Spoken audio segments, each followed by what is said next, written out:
बेघर करने के लिए कर दिया गया है और लाखों लोग इस चिंता में बैठे हैं कि हम कभी बेघर हो जाएं। कि मैथिली ठाकुर को देखने के लिए तो आए हैं, लेकिन यही लोग फिर हमारे घर तोड़ने के लिए आएंगे। जो श्रोता गया उसका भी ये स्टेटमेंट है, चाहिए तो आप हमारे समाज को पूछ लीजिएगा। धनंजय जी, आखिर ये पत्रकार परिषद रखने का क्या कारण है? सर, पत्रकार परिषद हमने जो हमारी सफलता प्राप्त किया है वो आप लोगों के माध्यम से लोगों तक पहुंचाने के लिए हमने पत्रकार परिषद रखा है। आज के बाद हमारा चुनाव प्रचार आज 5 बजे समाप्त हो जाएगा। इसके बाद हम कोई भी प्रचार नहीं कर पाएंगे, तो ये प्रचार अभियान का समापन कर रहे हैं आपके पत्रकार परिषद के माध्यम से। अच्छा, प्रचार प्रसार की तो बात है, मुद्दों की बात करते हैं। क्या आपके क्षेत्र में जो प्रभाग 7 है वहाँ किस तरह की समस्याएं मुंह बाई खड़ी है? सर, समस्या तो इतना है कि मैं बोल नहीं पाऊंगा। अब बोलूंगा तो प्रेस कॉन्फ्रेंस में पूरा दिन लग जाएगा, इतना समस्या है। और आपके न्यूज चैनल के माध्यम से भी आपने कितने समस्या को उजागर किया है। हम लोग अभी समाज सेवा में हूँ, कभी कोई पद नहीं मिला, हर चीज मुझे तो पार्टी में भी लड़ना पड़ा। हर चीज के लिए मैं मेरे नगर सेविका से लड़ा हूँ। मेरे खुद के नगर सेविका जो बहुजन विकास अघाड़ी की नगर सेविका थी तभी हमने लड़ा है और हमारे लोगों के लिए लड़ा है। और लड़ते आज तक लड़ के कि थोड़ा थोड़ा काम साफ सफाई ये वो सब हम लोग कुछ कुछ कर पा रहे हैं, लेकिन समस्या निदान नहीं होगा ऐसा नहीं है। हमने हमारे समस्या निदान का प्लान कर लिया है। अगर आदरणीय लोक नेता हितेंद्र जी ठाकुर के नेतृत्व में बहुजन विकास अघाड़ी का महापौर बना तो हम सभी समस्याओं को बहुत जल्द सॉल्व कर लेंगे। पहले भी बहुजन विकास अघाड़ी ने मैथिल जो समाज थे उन पे एक भरोसा जताया था। इस बार मीनू जी पे बहुजन विकास अघाड़ी ने भरोसा जताया। किस तरह का नियोजन रहेगा कि आगे बहुजन विकास अघाड़ी का भी भरोसा ना टूटे? जी, मैं इतना भरोसा देना चाहूंगा अप्पा को। देखिए, अप्पा ने मिथिला समाज पर भरोसा किया, उत्तर भारतीय समाज पर भरोसा किया। पहले भी किया था? नहीं, मैं बोल रहा हूं सर, उन्होंने पहले भी भरोसा किया, मतलब समाज पे भरोसा किया, तो अप्पा का भरोसा कायम है, तभी तो दूसरा बार मैथिल समाज वाले को टिकट दिया। उन्होंने भरोसा काम, व्यक्ति गद्दारी किया है सर। एक व्यक्ति कोई गद्दारी कर सकता है, समाज नहीं। समाज हर वक्त अप्पा के साथ खड़ा था, खड़ा है, खड़ा रहेगा। कुछ लाडली बहना, कुछ स्कीम, प्रलोभन, पैसे, ये वो, ये क्षण भर है। थोड़ी देर के बाद जब लोग शांत होते हैं तो सोचते हैं नहीं, ये यहाँ के लिए बहुजन विकास अघाड़ी ने जो 25 एक छोटे से गांव को, छोटे से आदिवासी गांव को एक इतना बड़ा शहर बनाया है, तो अप्पा के ही द्वारा सब कुछ होगा। और अप्पा ने जो हम पर विश्वास किए हैं वो हम लोग आम जनता कायम रखा हुआ है, और मैं आशा करता हूं मीनू जहां भी उस विश्वास को कायम करेंगे।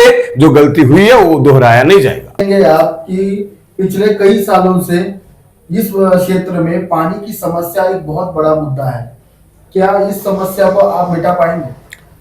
सर, मैं प्रयास करूंगा, और मेरी वाइफ पत्नी जीत के महानगर पालिका में जाएगी, उनको आवाज उठाना है, लेकिन मैं रोड पे संघर्ष करूंगा। मैं मेरे पार्टी से लड़ूंगा। अगर यहाँ का पानी सॉल्व नहीं कर पाएंगे तो हम लड़ाई करेंगे और हम अपने पार्टी के खिलाफ भी मोर्चा निकालेंगे अगर हमारा काम नहीं हुआ, लेकिन पानी का प्रॉब्लम सॉल्व करेंगे हम लोग।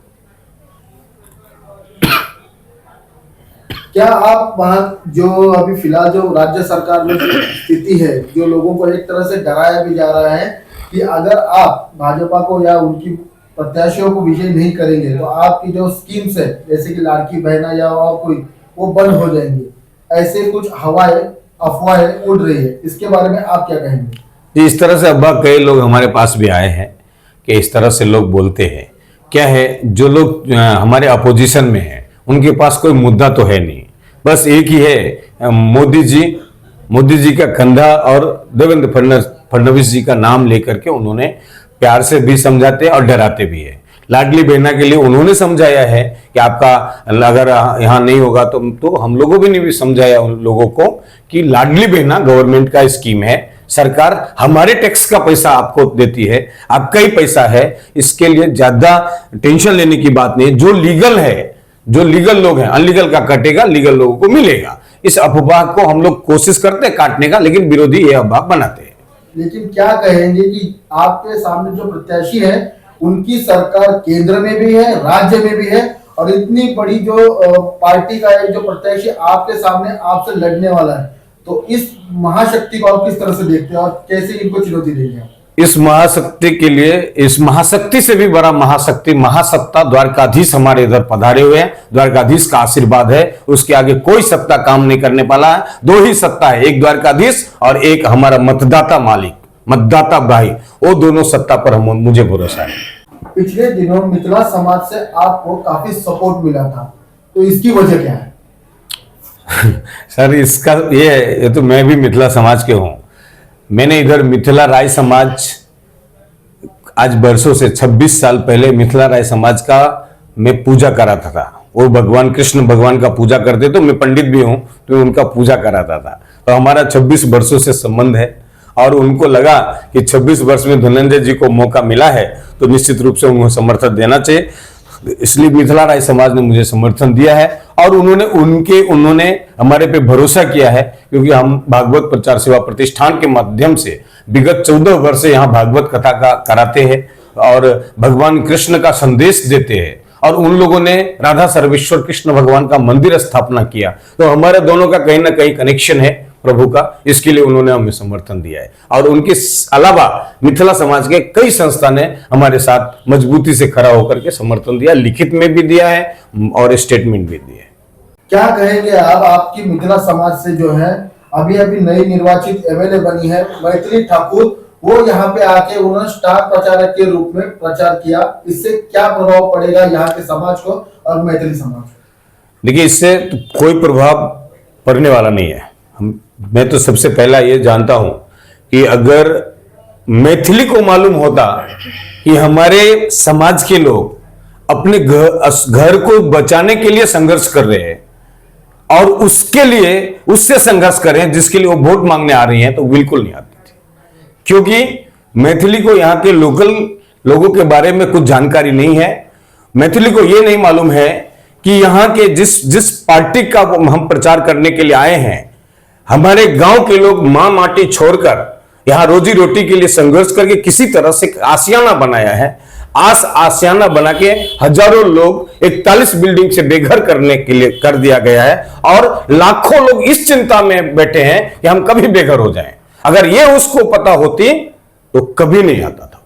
मुझे पूरा विश्वास है। मैं भी मैथिली को, उनके पिता रमेश जी को मैं पर्सनली जानता हूं, लेकिन उनको सिर्फ स्टार प्रचारक बनाया गया। वो आकर के यहां बैटिंग करके चली गई हैं, उनको मालूम नहीं है। लेकिन अगर ये मुझे भरोसा है कि अगर उनको मालूम पड़ेगा तो भविष्य में फिर वो कभी चुनाव प्रचार के लिए यहां नहीं आएंगे, क्योंकि उनको मालूम है कि कैसे लोग अपने गांव छोड़ करके शहर में एक घर खरीदता है। ये मैथिली के पिताजी को मालूम है, वो भी एक पलायन किया हुआ लोग हैं, गांव से रोजी रोटी के लिए दिल्ली में आए थे, संघर्ष किया हुआ जीवन है। उन्होंने अपने चुनाव में भी बोला है। और यहाँ के लोगों का संघर्ष, ये जो लोग कल गए थे ना, कल उनको मिलने के लिए भी गए थे, उनके मन में ये डर सता रहा था कि मैथिली ठाकुर को देखने के लिए तो आए हैं, लेकिन यही लोग फिर हमारे घर तोड़ने के लिए आएंगे। जो श्रोता गया उसका भी ये स्टेटमेंट है, चाहिए तो आप हमारे समाज को पूछ लीजिएगा। इसके लिए हमें कोई फर्क नहीं पड़ता है, कोई स्टार प्रचारक से हमारे पास कोई फर्क नहीं है। सबसे बड़ा स्टार प्रचारक आज के डेट में जनता है। जो स्टार प्रचारक वो 41 बिल्डिंग के लोग हैं, जो गली गली आकर के बोलते हैं कि यहां पर अभी बड़े बड़े लोग आएंगे, आश्वासन देंगे, लेकिन जब तुम्हारा घर पर बुलडोजर लगेगा तो तुम्हारे पास कोई नहीं आएगा। तब कोई बाल कटाने के लिए नहीं आएगा, कोई रोने के लिए नहीं आएगा, सबका दरवाजा बंद हो जाएगा। ये स्टार प्रचारक, सबसे बड़ा स्टार प्रचारक 41 बिल्डिंग के लोग, रमाबाई बिल्डिंग जो गिर गया वहां के लोग हैं और वही हमारा प्रचार कर रहे हैं।